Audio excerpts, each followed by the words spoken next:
Bueno, el informe que sigue nos puede resultar útil, entre otras cosas, para trazar comparaciones con algunas cosas de acá. Pero cierto es que en Santiago de Chile se propusieron recuperar toda una zona de Santiago, un barrio, Bella Vista, donde entre otras cosas está la casa donde vivió Pablo Neruda. Y lo hicieron. Claro, y lo hicieron. Que es Bella Vista, un sector de la ciudad de Santiago, y al frente tenés otro sector, otro barrio, y ahí te vas a dar cuenta la diferencia que hay entre la filosofía que se sigue en un caso, tratando de respetar la historia. La casa de Neruda, La Chacona, es un ícono cultural donde vivió y murió, hay que decir, ¿no? Porque ahí fue el velorio de Neruda cuando murió. Y en el barrio del frente aparecen las torres. Es decir, el concepto de ciudadanos que prefirieron justamente preservar esa parte histórica, pero embellecerla al mismo tiempo, sobre lo que serían los intereses de los desarrollistas, que pudieran haber hecho tranquilamente ahí torres como ocurrió. Condominios. Claro, exactamente, en el barrio del frente, ¿no? Bueno, de alguna manera es el gran debate que también tenemos aquí en Córdoba, a veces decir, bueno, este sector preservémoslo, no hagamos torres. Lo vemos.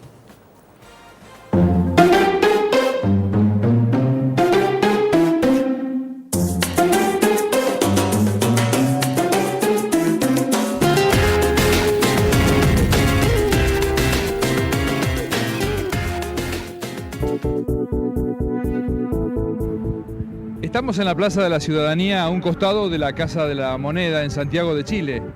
Esta es la sede de la presidencia, donde está Michelle Bachelet. Aquí han querido dejar un testimonio a los líderes modernos que han hecho posible la evolución y el crecimiento de este país. Por ejemplo, Jorge Alessandri, que gobernó del 58 al 64, Eduardo Frei Montalva, del 64 al 70, y en la última estatua, la más visitada, la única que tiene algunas flores, es la de Salvador Allende.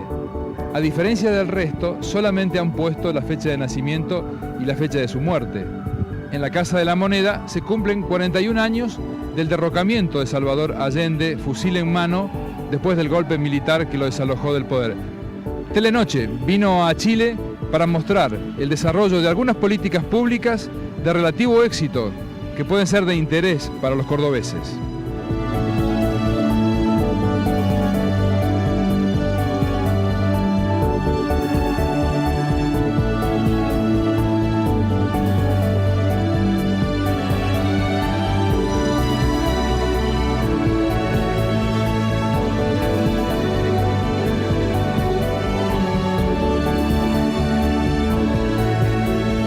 Estamos en Bella Vista, a minutos del centro de Santiago, un barrio con un marcado sentido y una identidad cultural muy importante, que tiene una lección para darnos, y particularmente referida a cómo se ha logrado construir un perfil muy definido sin modificar sustancialmente los orígenes, es decir, sin permitir el ingreso de inversiones o de inversionistas o de desarrollistas y construir edificios en altura o shopping que hubieran alterado significativamente este espacio. La apuesta por el patio Bellavista fue algo diferenciador, fue algo inclusivo. Fue romper un poco con el esquema que tenía la forma de hacer negocio, de invertir en Santiago, que básicamente tenía que ver con construir en altura, con no respetar la identidad de los lugares. En cambio aquí se apuesta por generar un negocio que incluye, que valora lo patrimonial, que involucra a la ciudadanía, que dialoga con ella y que finalmente hace que hoy día sea considerado un buen vecino. ¿Y qué había antes aquí?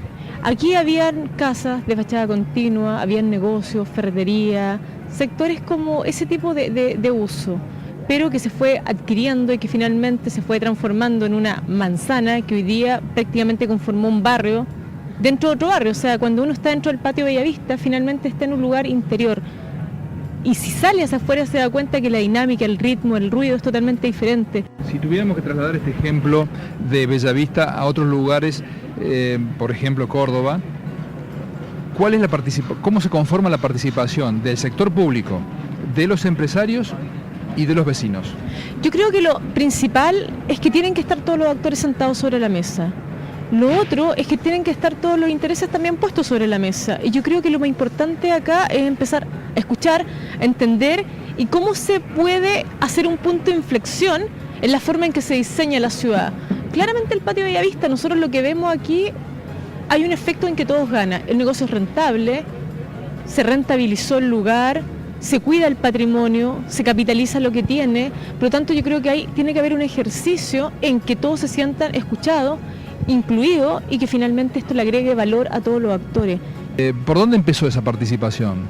Esa participación, bueno, detonó obviamente con los problemas que venía teniendo este barrio por el deterioro, por la llegada de mucho comercio que tenía que ver con la entrega de patente de alcohol indiscriminada y deterioro de este lugar. Finalmente se arma desde la ciudadanía una visión de que no solamente hay que criticar, sino que hay que movilizarse. Y desde ese punto de vista empezaron a surgir muchas organizaciones, una fuerte y emblemática de este barrio de Ciudad Viva, que es un centro de urbanismo ciudadano, que básicamente trabaja temas de reciclaje, de patrimonio, de vida activa, de comunidad, de participación, que hoy día son entes, además de tener un rol de regulación en torno a lo que sucede, también tienen un rol también como de hacer propuestas para su barrio.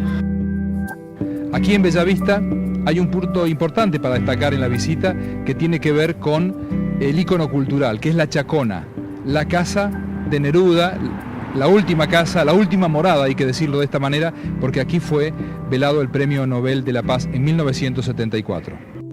Bellavista es un lugar de bohemia, un lugar de cultura, y la influencia de Neruda claramente tiene que ver con eso. ¿Cuánto tiempo vivió Neruda aquí en la casa? Exactamente, bueno, Neruda vivió, iba y venía entre sus distintas casas, pero lo importante es que su último periodo de su vida lo pasó acá. Aquí vivió con Matilde, por lo tanto aquí hay una parte importante del final de su historia, que es muy interesante. Aquí lo velaron. Aquí lo velaron.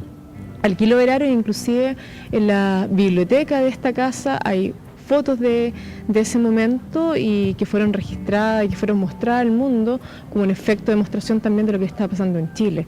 Por lo tanto, tiene una connotación importante. Ahora, lo interesante de eso es que, a pesar de todos los eventos que esta casa tuvo que vivir, finalmente se recuperó, nunca se vendió, nunca se destruyó. Entonces sigue siendo un lugar que también revaloriza este barrio. Bueno, Loreto, aquí estamos en Pionono y Bellavista, y se empiezan a ver los contrastes que marcabas vos al comienzo. Sí. Atrás tuyo tenemos la iglesia. Sí. Bueno, lo importante de eso es mostrar cómo a través de una obra, a través de una construcción, se rompe la armonía de un barrio o un lugar. Finalmente sentando un efecto dominó donde no se respeta la fachada continua, donde se pierde la esencia del lugar, donde elementos tan importantes como el cerro pierde importancia, o de la iglesia que tenemos también. Entonces, en el fondo, muestra cómo a través de una figura legal, que es la figura de los conjuntos armónicos, se puede hacer lo contrario, evitar o romper con la armonía. Un ejemplo que va a contramano de lo que sería el patio Bellavista. Yo diría que absolutamente lo contrario, paradójicamente están al frente, por lo tanto es un terreno que podría haber tenido las mismas potencialidades, las mismas oportunidades, las mismas ventajas, podría haber recuperado los mismos valores, pero sin embargo opta por lo contrario. Y eso en el fondo habla de una forma de ser ciudad que no está pensando en el futuro, que no está pensándolo en su conjunto, sino pensando solamente en entregar un servicio, una función puntual en un lugar. Yo creo que la importancia de estos lugares es que, entendiendo que estamos viviendo un fuerte proceso de renovación urbana, en que los barrios necesariamente están cambiando, es la apuesta de cómo hacemos más armónico este cambio para que finalmente la influencia o el efecto para las personas que viven y para la ciudad sea más positivo.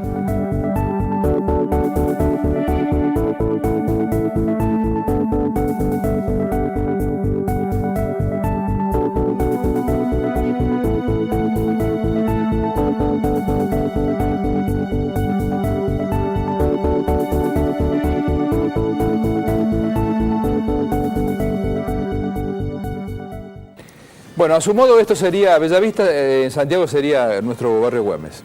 Digo que es una manera de observar cómo se pueden conciliar intereses, Exacto. necesidades y hacer las cosas bien desde todo punto de vista, digamos. Sí, claro, sin que el negocio deje de ser un negocio, como cada uno de estos emprendimientos que hemos... Sin que el negocio deje de ser negocio, sin que la historia deje de ser historia, o sea, exacto. Conciliando, por eso digo, conciliando. Sí.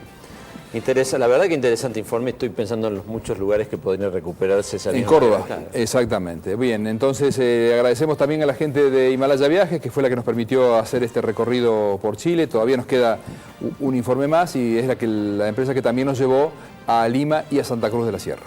Nos vamos al corte.